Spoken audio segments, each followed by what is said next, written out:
बिस्मिल्लाहिर्रहमानिर्रहीम। मैं हूं doctor Abdul Ghaffar, chairman department of mathematics, Ghazi university Dera Ghazi Khan. आज जिस मौजू पे मैं बात करने लगा हूं वो है तालीम और तरबियत प्लस एवेल्यूएशन। तो मैं अक्सर सोचता हूं कि जब हमारा बचपना था तो उसमें जो दो चीज़ें थीं आजकल वो नापैद होते जा रही हैं।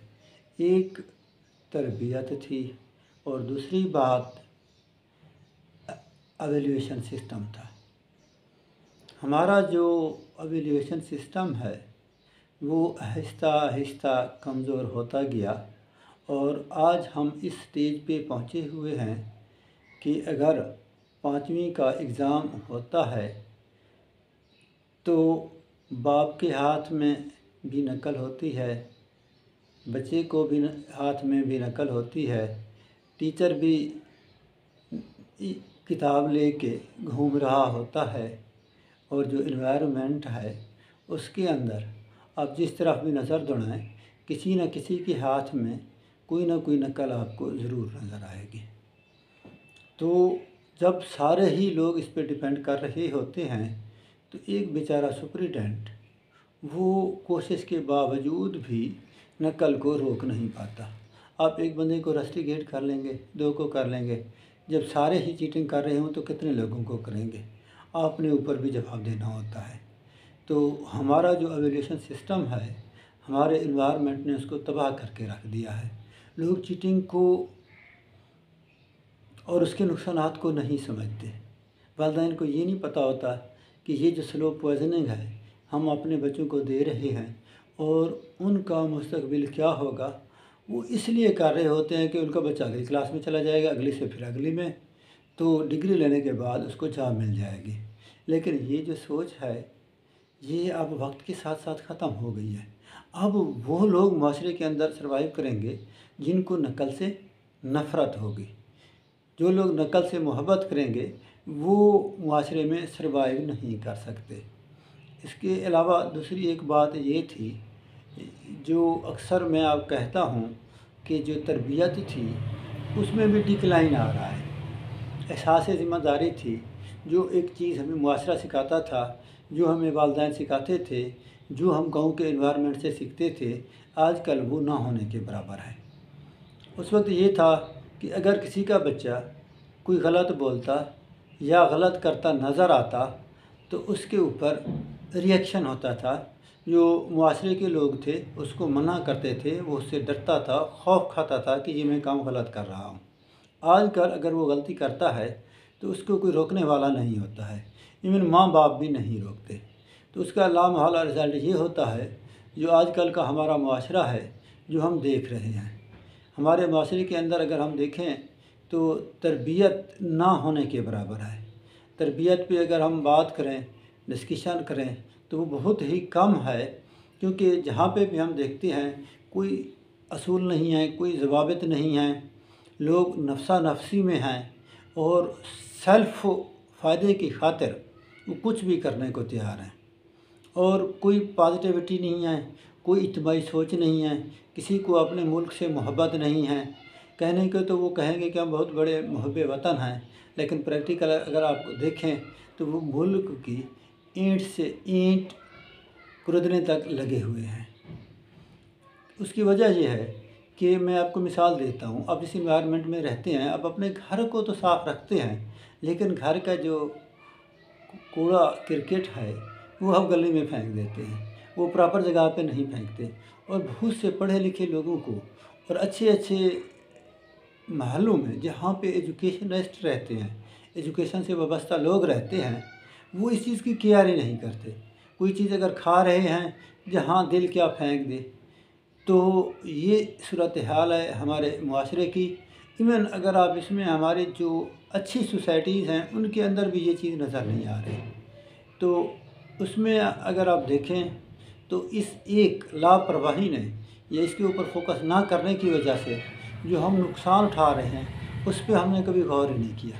हम एक मुआशरे को तबाह कर रहे हैं, हमारे अंदर मनसूबाबंदी नहीं है, हमारे अंदर सोचने की सलाहियत नहीं है। اب میں نے آج صبح وزٹ کیا پارک کا، تو وہاں جا کے مجھے بڑی حیرت ہوئی کہ وہ پارک جس کے اوپر کروڑوں اربوں لگائے گئے تھے، اس کو تباہ کرنے پہ کیا کچھ ہو رہا ہے۔ ایک میں نے آبزرو کیا کہ اس کے اندر ایک سیوریج کی لائن ڈالی گئی، جس کی وجہ سے وہ تھوڑا بہت اس کا انوائرمنٹ تباہ ہوا۔ حالانکہ یہ لائن اس پارک کو بنانے سے پہلے بھی ڈالی جا سکتی تھی، لیکن اس وقت کسی کے خیال میں یہ بات ہی نہیں آئی کہ یہ بھی وقت کی ضرورت ہو سکتی ہے۔ پھر اسی پارک کے اندر انہوں نے عوام کو بزی رکھنے کے لیے مختلف شو اور اداکاری کے مرکز لگائے اور لوگوں کو ایک وقتی صورت انٹرٹین مہیا کرنے کے لیے سہولیات فراہم کی گئی، لیکن اس کے اندر صفائی کے نظر انداز کیا گیا۔ میں گیا تو پچھلے سال جب میں وہاں پہ واک کرنے جاتا تھا تو وہاں پہ جو واش روم تھے وہ پراپر ورکنگ کنڈیشن میں تھے، اور آج جب میں گیا ہوں تو اس کے اندر ایسے لگا جیسے کہ ٹھیکیداروں کا ایک کیمپ لگا ہوا ہے، جھولے لگے ہوئے ہیں، موت کا کنواں لگا ہوا ہے، ان کے لیے جو افراد چاہیے وہ بھی وہاں پہ اپنے کیمپ لگا کے بیٹھے ہوئے ہیں، اور پورے شہر کا جو کوڑا کرکٹ ہے اس کو بے ہنگم انداز میں پھینکا گیا ہے۔ جو اس کے اندر گھاس لگائی گئی تھی، جو اس کے اندر واش روم بنائے گئے تھے، جو ٹریک بنائے گئے تھے، وہ بری طرح متاثر ہو چکے تھے، اور اس پارک کو دیکھتے ہوئے ایسے فیل ہوتا تھا کہ میں کہاں پہنچ گیا ہوں، میں کیا کر رہا ہوں۔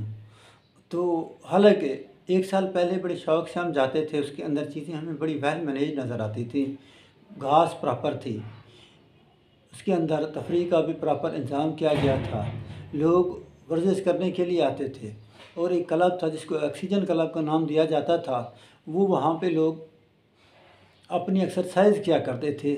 آج مجھے سوائے چند لوگوں کے وہاں پہ کچھ نظر نہیں آیا، کیونکہ اس کا جو انوائرمنٹ تھا وہ ٹوٹلی چینج ہو چکا تھا۔ وہاں کے اندر جو صفائی کی حالت تھی وہ دیکھنے کے قابل تھی کہ بندہ پریشان ہو جاتا تھا کہ بھی اس میں یہ جو صفائی ہے، جو مینٹیننس ہے، جو ہم نے کروڑوں روپے پچھلے سالوں میں خرچ کیے تھے، ہم ان کو چند دنوں میں کیسے تباہ کر رہے ہیں۔ اور اسی طرح جب میں معاشرے میں کسی روڈ کے اوپر گزرتا ہوں تو ایک روڈ جو 6 مہینے پہلے بنتی ہے اور 6 مہینے بعد اس کے اندر گڑھے پڑے ہوتے ہیں، اس کی سیوریج لائن ڈسٹرب ہو چکی ہوتی ہے، اور پھر اس سیوریج لائن کو ٹھیک کرنے کے لیے اس روڈ کو توڑا جاتا ہے، تو اکثر میں سوچتا ہوں کہ جو ہمارا ملک ہے اس کے اندر کوئی منصوبہ بندی نہیں ہے، کوئی پلاننگ نہیں ہے، کوئی اگر ناقص کام کر رہا ہے اس کو دیکھنے والا نہیں ہے، کوئی چیک کرنے والا نہیں ہے، تو اس کا الٹیمیٹلی جو لاس ہوگا وہ کس کو ہوگا؟ ہمارے پیارے ملک کو ہوگا، ہمارے وطن کو ہوگا، جو کہ ہو رہا ہے۔ اور یہ سارے کا سارا ہم لوگوں کی ذمہ داری ہے کہ ہم ان کو کیسے اپڈیٹ کریں، لوگوں کو کیسے منظم کریں، کیسے ان کی سوچ چینج کریں۔ تو میری خاص کر جو ٹیچر حضرات ہیں، جو محترم اساتذہ ہیں، ان سے گزارش ہے، اور محترم والدین سے گزارش ہے کہ اپنے بچوں میں جو تربیت کا ایک جگہ ہے، سپیس ہے، وہ پراپر طریقے سے کریں۔ اگر آپ لوگوں نے وقت پہ اپنے بچوں کی تربیت نہ کی تو پھر آپ بھی اس کا لاس اٹھائیں گے، آپ کا معاشرہ بھی اٹھائے گا اور آپ کا ملک بھی اٹھائے گا۔ تو اس کے ساتھ میں اجازت چاہتا ہوں۔ اللہ حافظ۔